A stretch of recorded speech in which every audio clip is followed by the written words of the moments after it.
हम लोग बात कर रहे थे आपका चोरी, ये खत्म हुई थी। बात होनी है एग्जॉर्शन यानी उद्दापन, वो तो होगी ही होगी। एक बड़ी मोटी बात समझ लें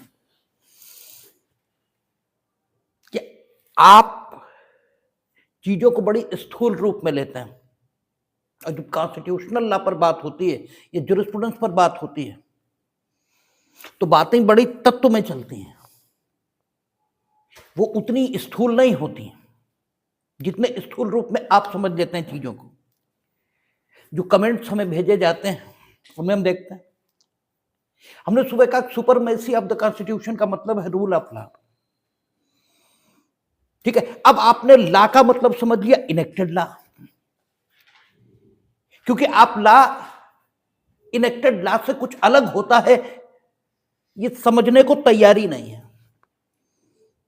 जबकि रूल ऑफ लॉ जो सुप्रीम कोर्ट डिफाइन कर रहा है कॉन्स्टिट्यूशनल कॉन्टेस्ट में, उस रूल ऑफ लॉ का मतलब होता है जज।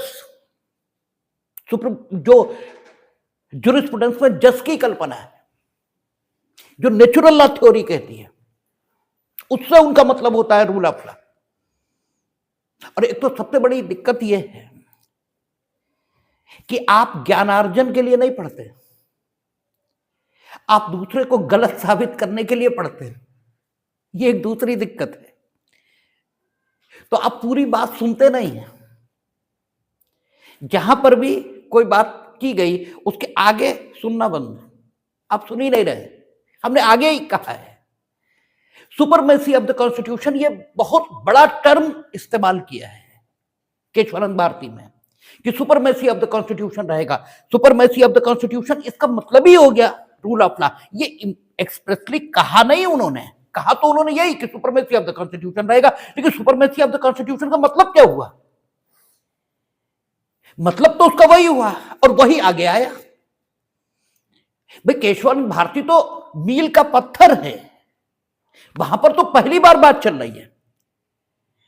अब उस बात का एप्लीकेशन तो दिखाई देगा 39 कॉन्स्टिट्यूशनल अमेंडमेंट पर जब बात होगी, जब बात होगी 42nd अमेंडमेंट पे, तब उसका एप्लीकेशन दिखाई देगा। और रूल ऑफ लॉ इसका मतलब इनेक्टेड लॉ नहीं है। रूल ऑफ लॉ का मतलब जो कॉन्स्टिट्यूशनल कॉन्टेस्ट में लिया जाता है, वो तो उसका मतलब युक्ति के शासन से है, तर्क के शासन से है कि युक्ति का शासन होगा। इसका मतलब यह होगा कि इलॉजिकल बात नहीं चलेगी। जैसे 39 कॉन्स्टिट्यूशनल अमेंडमेंट हम लोग डिस्कस करेंगे सोमवार को।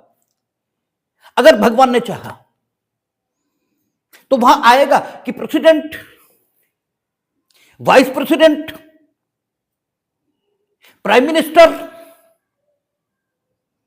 इनके चुनाव को किसी भी न्यायालय में किसी भी आधार पर चुनौती नहीं दी जाएगी।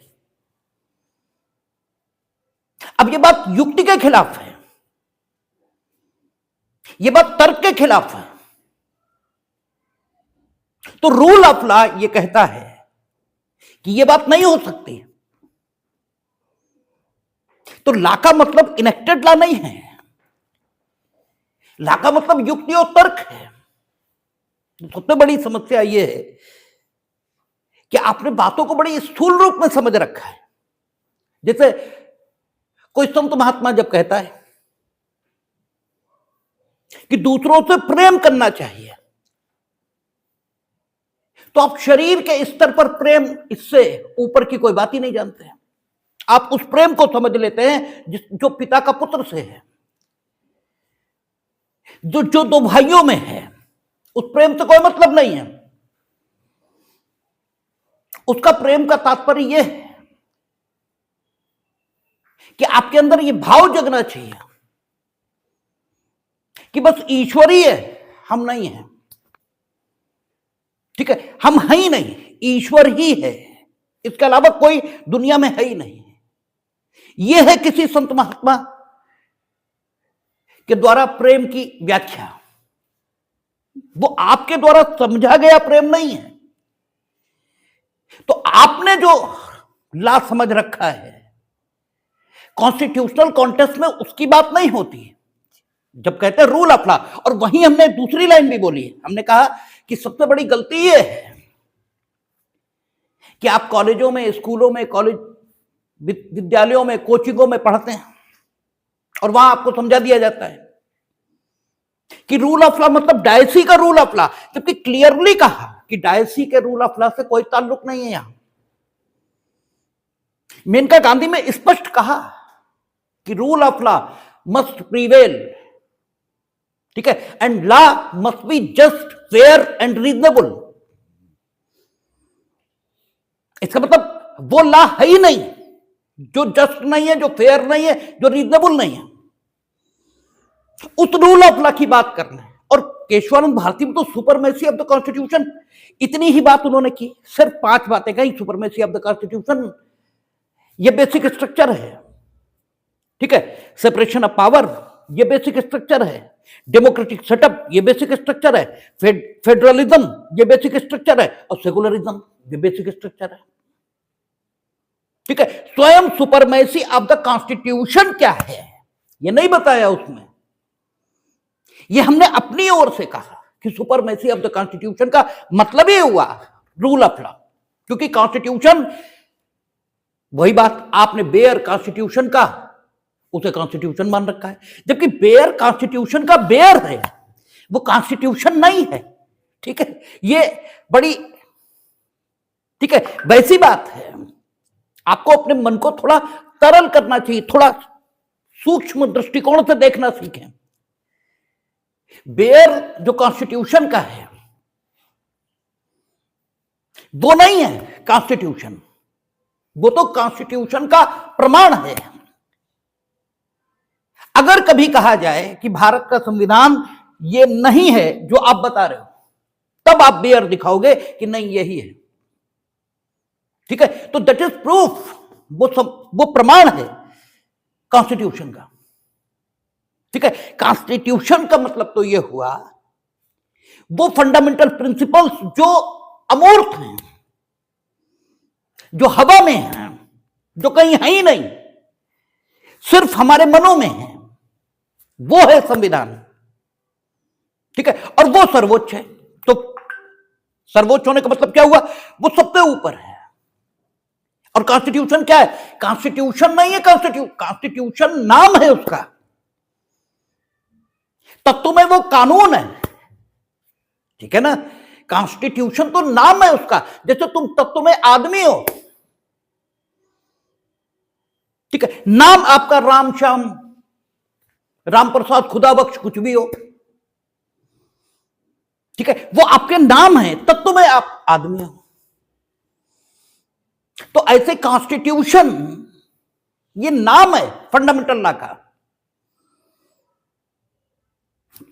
अन्यथा वो कानून है, वो कानून ही है। इसीलिए कानून के विद्यार्थी को उसे पढ़ना होगा,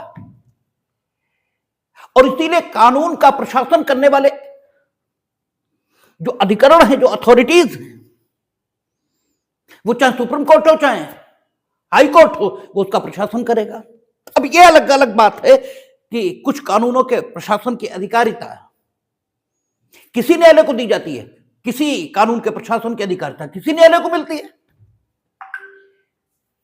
दंडिक विधियों के प्रशासन का अधिकार दंड न्यायालय का है, तो सिविल विधियों के प्रशासन का अधिकार सिविल न्यायालय का है। राजस्व विधियों, राजस्व से संबंधित विधियों का प्रशासन का अधिकार राजस्व न्यायालय का है, ठीक है। कॉन्स्टिट्यूशन के प्रशासन का अधिकार सुप्रीम कोर्ट और हाई कोर्ट में। तो इससे फर्क क्या पड़ा, अंततः वो कानून है। और जो सुपरमेसी ऑफ द कॉन्स्टिट्यूशन की बात हो रही है, इसका मतलब रूल ऑफ लॉ यानी कानून की सर्वोच्चता की ही बात हो रही है। और यही बात आपसे कही गई, लेकिन कानून की सर्वोच्चता का मतलब यह थोड़ी है कि ऐसे तो कॉन्स्टिट्यूशन का अमेंडमेंट करके और एक इलॉजिकल बात उसमें जोड़ दो,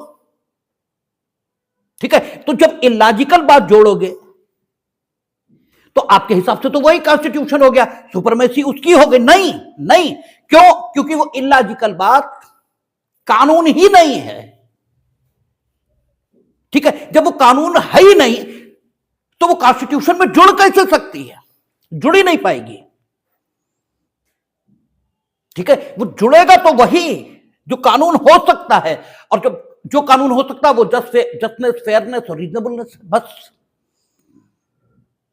तो थोड़ा गहरे उतरना सीखिए। ठीक है, ऊपर ऊपर मत रहिए। इसीलिए हम कहते हैं कि कानून कोई बहुत आसान चीज नहीं है, और इसीलिए ज्यूरिस्प्रूडेंस सबसे पहले पढ़ना चाहिए। वहां से सबसे जो बढ़िया बात सीखने को मिलती है वो यही सीखने को मिलता है कि कानून अंततः है क्या? इनेक्टेड लॉ, उसे आप कानून कहेंगे।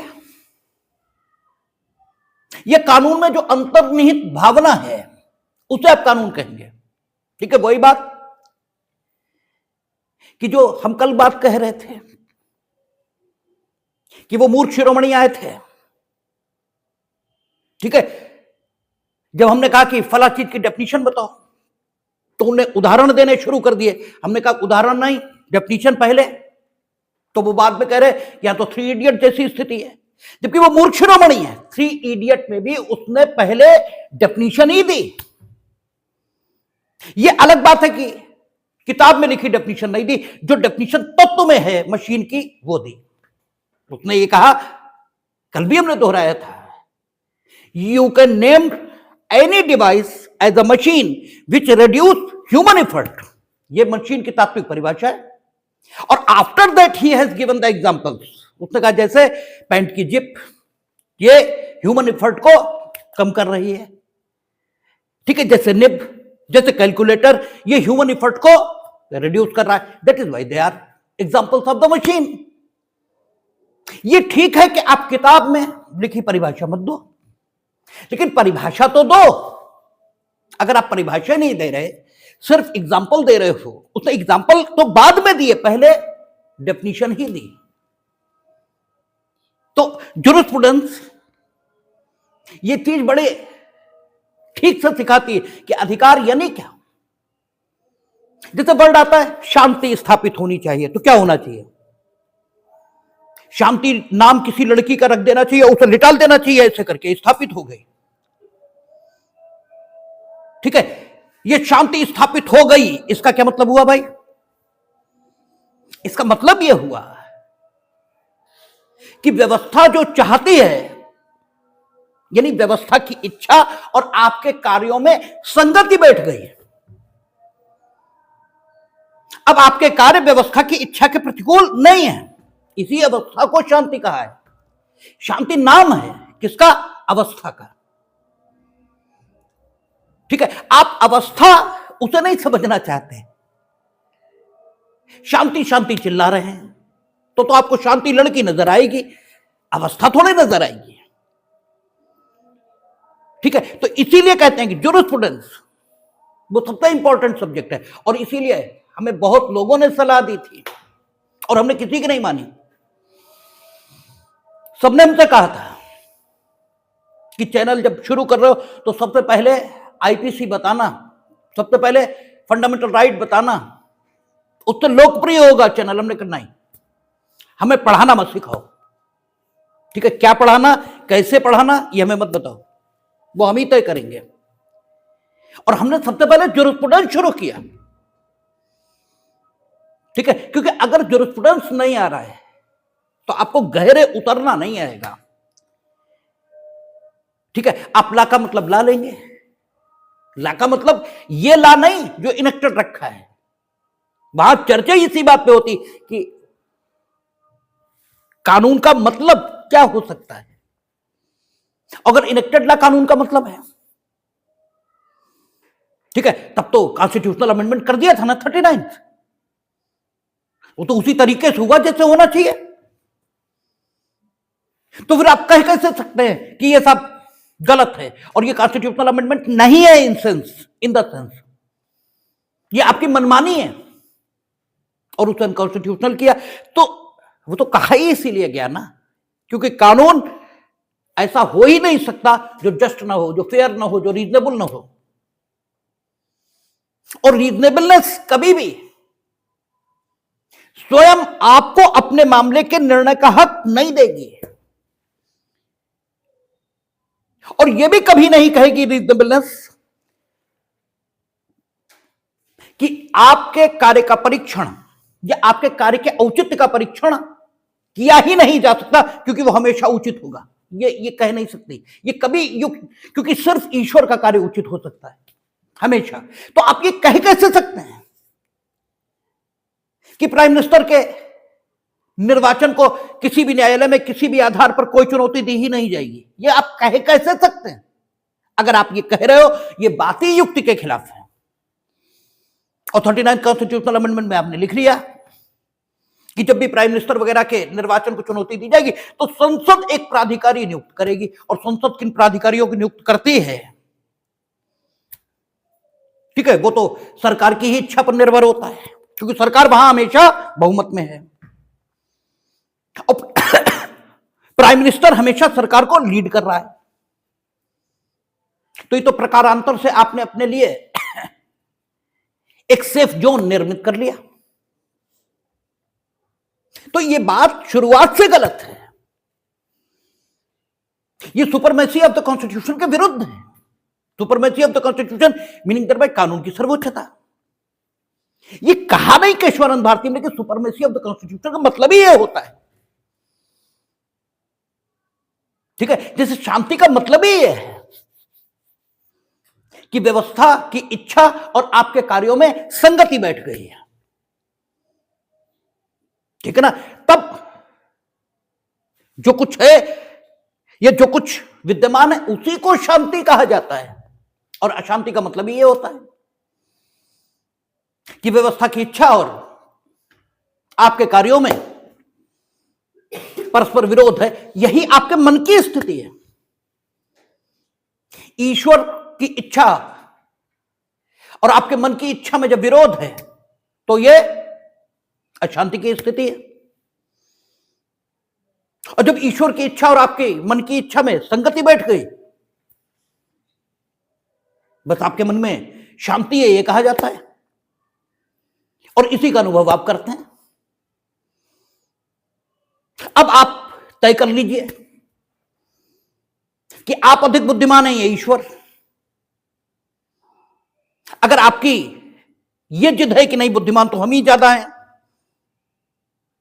तो फिर ईश्वर को गलत ठहराइए कि भाई तुमने जो किया वो बेहद गलत है।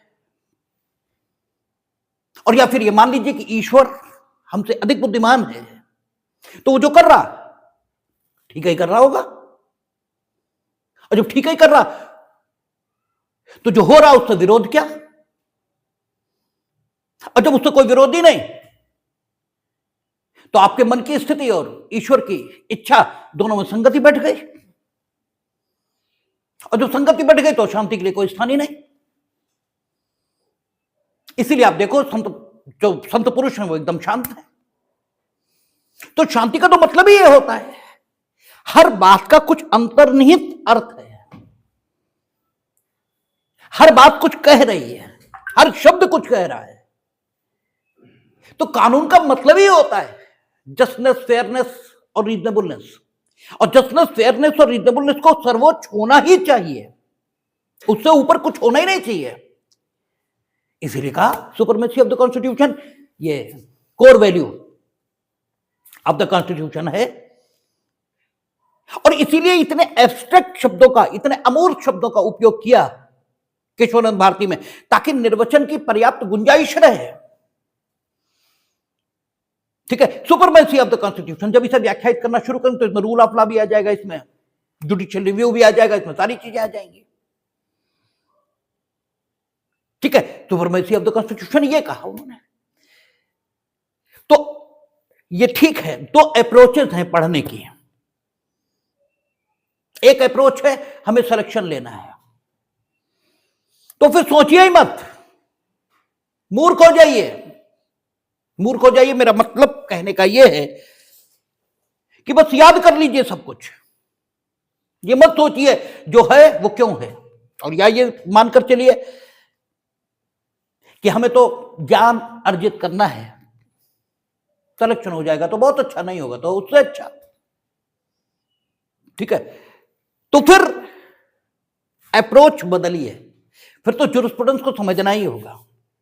ठीक है, तब आपकी जुरिस्प्रूडेंस से और कोई फायदा नहीं होता उससे, या यूं कहें सबसे बड़ा फायदा उसी से होता है, क्योंकि वो आप में वो डेप्थ डेवलप करता है जो गहराई कानून को समझने के लिए चाहिए।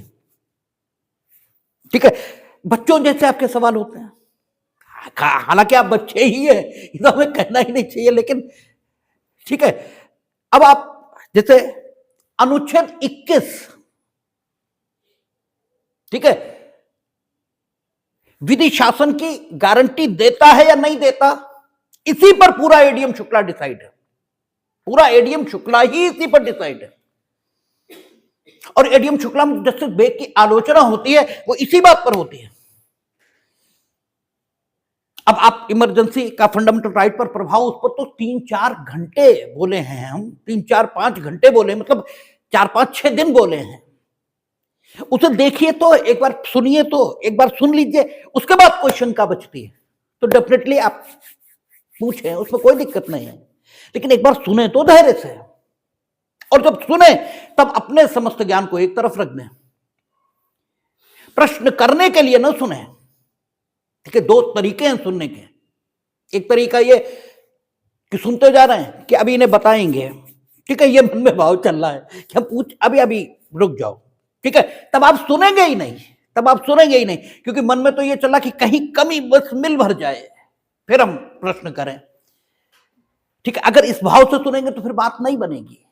एक बार कंप्लीट सुनिए, पूरे भाव से सुनिए, ठीक है, पूरे भाव से सुनिए, फिर कुछ बचता है तो डेफिनेटली उसका स्वागत है।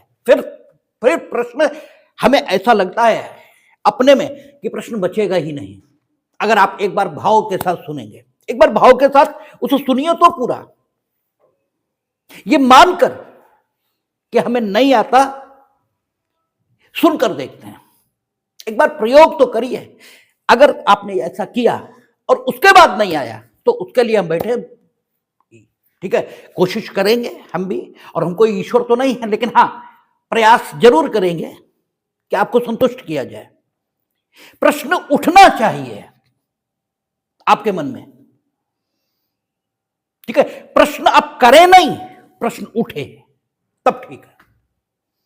प्रश्न उठा मीनिंग देर भाई आप अब प्रश्न किए बिना रह नहीं पा रहे, ठीक है, आपने सबको सुना और फिर भी कुछ बच गया पूछने को, तब जरूर पूछिए, लेकिन प्रश्न करना है इस लिहाज से सुनना, ये ठीक नहीं है। इसमें आप चूकेंगे चीजों से।